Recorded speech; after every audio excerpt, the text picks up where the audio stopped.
E passamos, então, agora ao item 33, também de relatoria do conselheiro Renato Martins Costa. Convido o doutor Fernando Jamal Maquiol, representando o município de Paranapanema.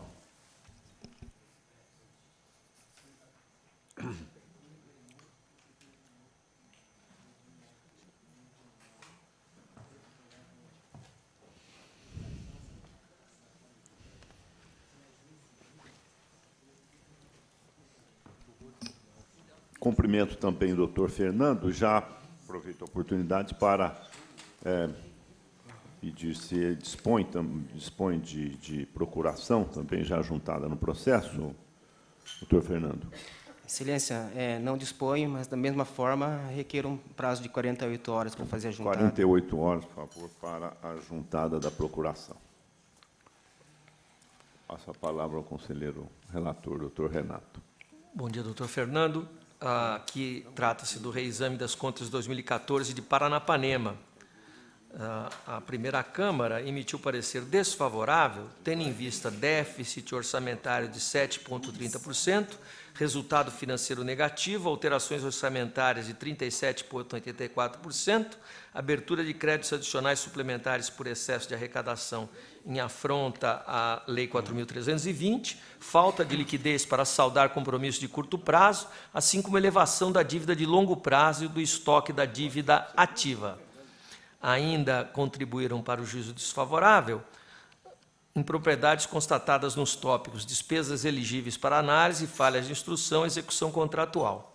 Aqui, senhores conselheiros, não se pode deixar de ressaltar que a situação da análise dessas contas foi imensamente prejudicada pela ausência de apresentação de qualquer justificativa em primeira instância.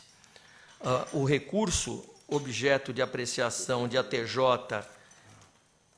SDG e Ministério Público conta com manifestações desfavoráveis, à exceção de assessoria econômica de ATJ, que é pelo provimento. É a síntese do relatório. Passo a palavra ao doutor Fernando. Excelentíssimo senhor presidente, doutor Sidney Stanislau Beraldo, excelentíssimo senhor relator, doutor Renato Martins Costa, excelentíssimos senhores conselheiros, excelentíssimo senhor representante do Ministério Público de Contas, excelentíssimo senhor secretário diretor-geral, doutor Sérgio Siqueira Rossi, e a todos que acompanham essa sessão, o meu bom dia. É sempre um prazer poder ocupar essa tribuna. Após a apresentação do pedido de reexame e dos memoriais, os autos foram encaminhados para análise dos órgãos técnicos desta Corte. Tanto a assessoria técnica jurídica, nas suas áreas especializadas, como a sua chefia, corroboraram com as razões recursais apresentadas pela defesa, no sentido de excluir os restos a pagar não processados da análise dos cálculos da execução orçamentária e financeira, em que pese a chefia da ATJ ter apontado outras irregularidades que teriam ocasionado a emissão do parecer desfavorável, só vislumbramos as questões atinentes aos contextos orçamentário e financeiro como falhas capitais e que foram relevadas nessas manifestações que mencionei. E, nesse sentido, em relação ao déficit orçamentário, mesmo considerando os restos a pagar não processados, representaria menos de um mês de arrecadação, o que, segundo jurisprudência dessa egrégia Corte, pode ser relevado, haja vista que não compromete orçamentos futuros, como de fato não comprometeu, pois já no exercício passado, de 2016, a Prefeitura Municipal de Paranapanema trabalhou com superávit de 5,09%, conforme consta no relatório das contas anuais, TC 4005-989-16.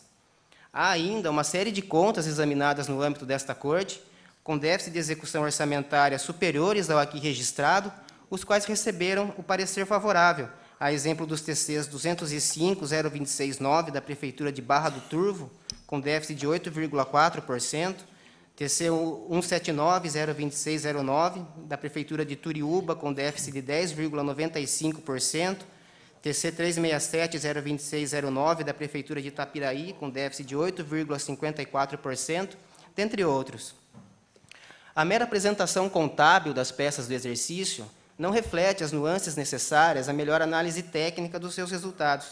Na realidade, o pretenso déficit orçamentário e financeiro e, consequentemente, o índice de indisponibilidade para o pagamento das dívidas de curto e longo prazo, limitaram-se apenas aos demonstrativos contábeis e não às finanças municipais. A instrução dos autos levou em consideração todos os empenhos realizados em 2014, independentemente de remanescerem ao final do exercício como processados ou não processados.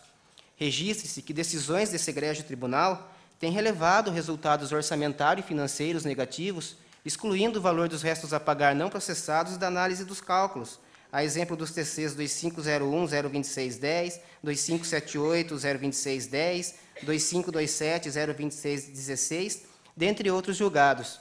Acreditamos que tal entendimento poderia ser adotado no caso versado nesses autos, pois, em 31 de dezembro de 2014, a Prefeitura de Paranapanema possuía 4.886.000 em restos a pagar não processados, formados, na sua maioria, por convênios e contratos de repasses de recursos estaduais e federais.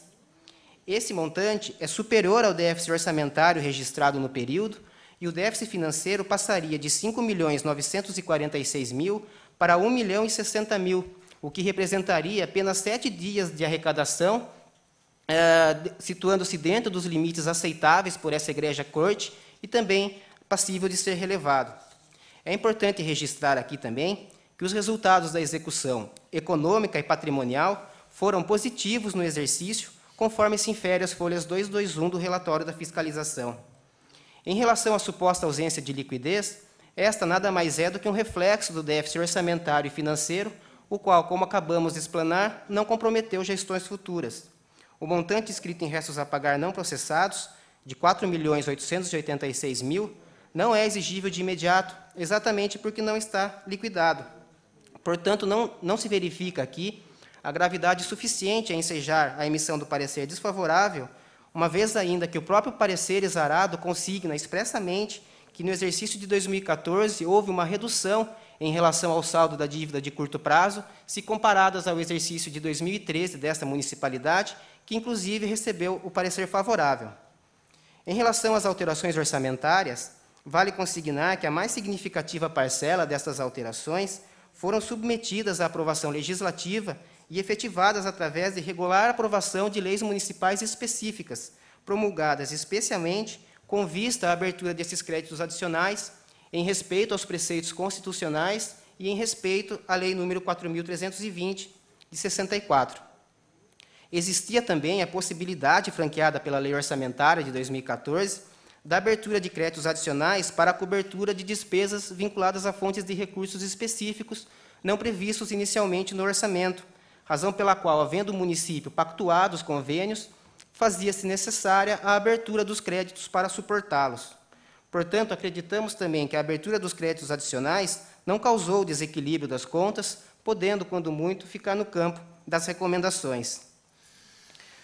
Por fim, vale ressaltar que a Prefeitura Municipal de Paranapanema atendeu satisfatoriamente aos vários quesitos dos mais relevantes.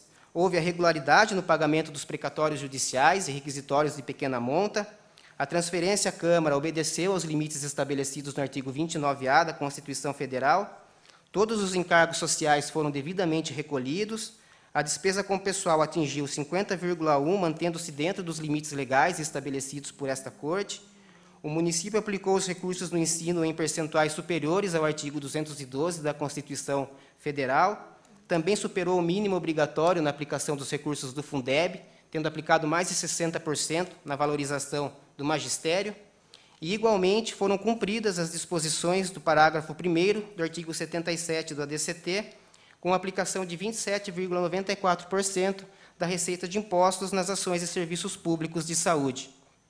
E, por todo exposto, apelando ao sempre presente bom senso de vossas excelências, pedimos aqui de forma derradeira para que se reconheça o equilíbrio dos resultados apresentados pela Prefeitura Municipal de Paranapanema, na esteira da manifestação exarada pela ATJ e pela sua chefia, que excluiu dos fundamentos da rejeição de contas as questões relativas ao contexto orçamentário e financeiro.